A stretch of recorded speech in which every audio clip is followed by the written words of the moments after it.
There has been some rumors that maybe you might be linked to Vusimuzi Cat Matlala. Do you know of him or anything of him? Have you ever worked with him before? He must go rot in jail. I don't know him. I don't even care about him. I've never had anything to do with him. So you take a petty gossip and you come and ask me about it. There are serious national issues you must ask me about. I've got nothing to do with what is happening. When I speak, you all complain. When I keep quiet, you all complain. I don't know what you want now. There is very serious allegations against Senzo Mchunu. And those allegations are such that the president saw a need to establish a commission, which is unnecessary. The police should be arresting as we speak now. Once Mkhwanazi said he's got evidence against the minister and all the players, the police were supposed to immediately arrest those people, and we deal with people who are before court. Why should we subject criminals to commissions? The commission, if you did political science, they teach you that if you want to delay something or you want people to get tired of it, you just do a commission to prolong that issue.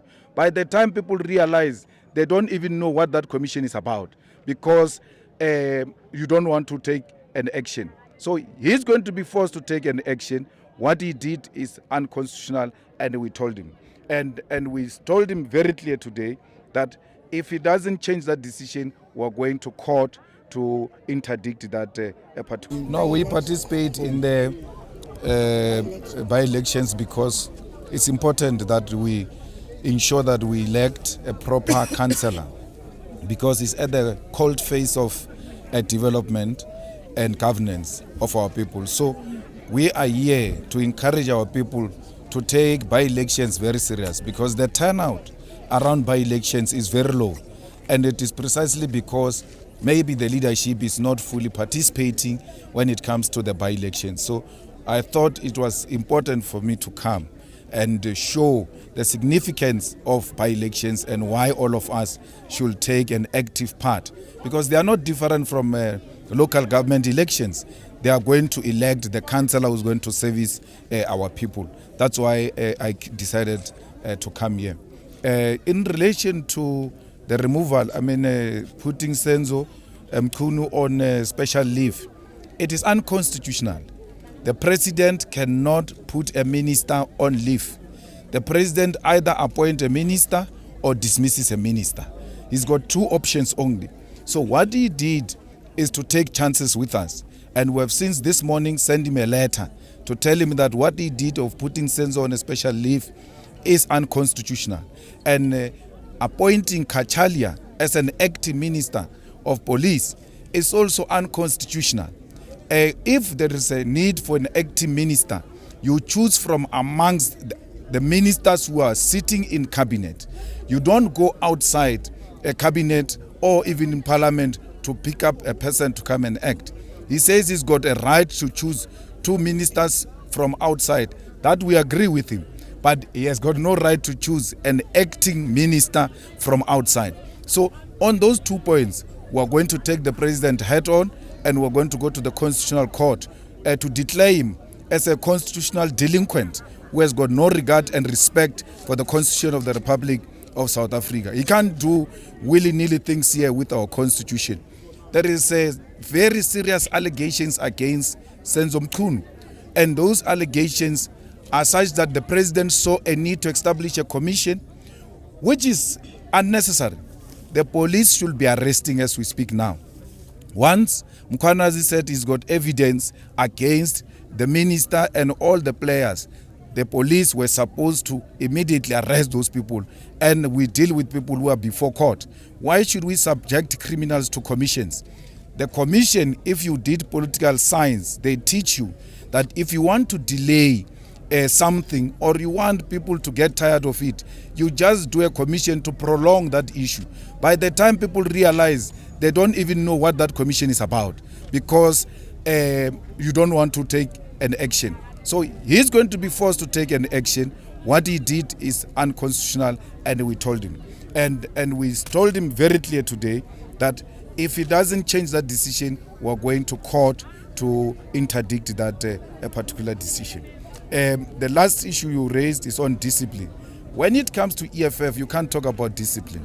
The EFF only consists of disciplined members of the EFF. So if you want to talk organizations and discipline, you might try next door, not here.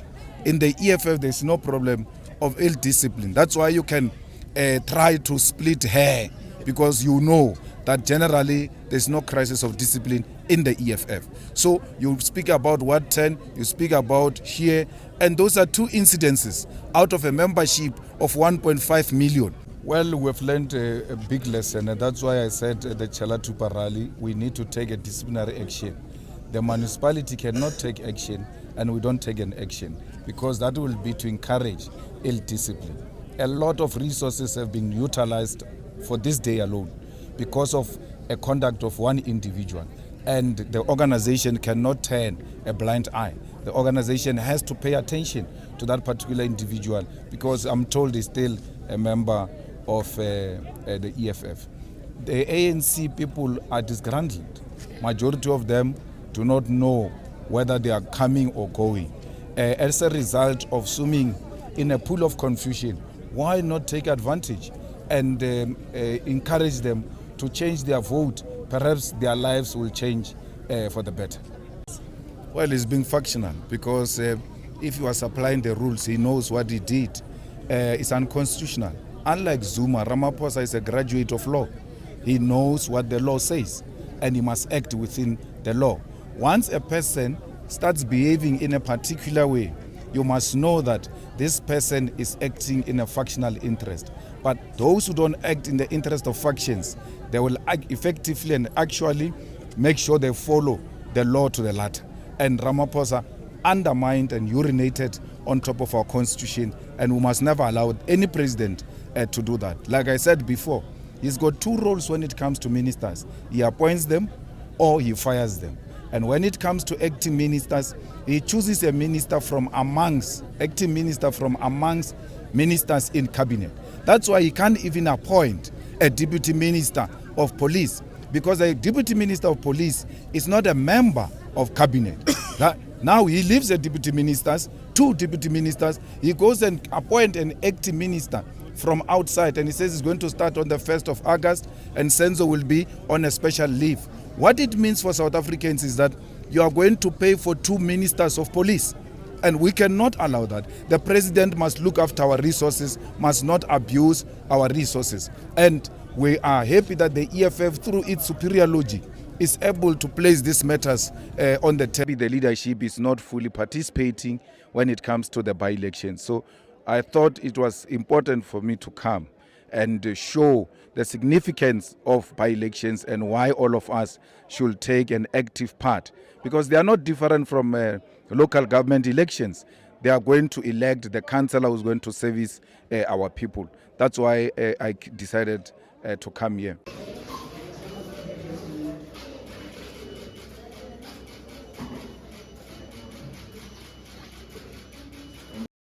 Hello Mzansi, welcome to Mgoso Mzansi. If today is your first time visiting this channel, please do the right thing and click the subscribe button, and also don't forget to smash the like button. Julius Malema denies knowing Cat Vusimuzi Matlala uthi nje yena kamati futhi nje akangenelani naye ucela nje bangamfaki. So we know that there were rumors lathi Cat Matlala rather and Malema, they are friends but close. Apparently naye uyabanza kanye kuMalema, and bayambuta ukuthi uyamadi ni kuMatlala uthi ngicela ningangisangane mina lo muntu angimadi futhi nje akahamba yobolela ejele, kahambe nje yobolela ejele, angimadi ngicela ningangifaki mina. And he saying ukuthi kungani mina mangitethulele nifuna ukungikhulumisa noma ngingafuni ukukhuluma, lo muntu angimadi akahambe nje yovalela abolelwe ejele. So people are laughing saying ukuthi hey ayicha sho kona ukuthi uMalema kamadi qobo kuMatlala, because bekangeke aze athi akahamba yoboshwa bekade ungangamela, but the fact that uyasho ukuthi akekho involved indoda akahlangana kangenelani. So people are saying ukuthi hey bebafuna ukubhoqa ngemsobho onyama ungakayidli. Please do comment what you think below down in the comment section. Don't forget to hit the notification bell so that you can be notified whenever I upload a new video. This is the end of my video. I am signing out. Goodbye.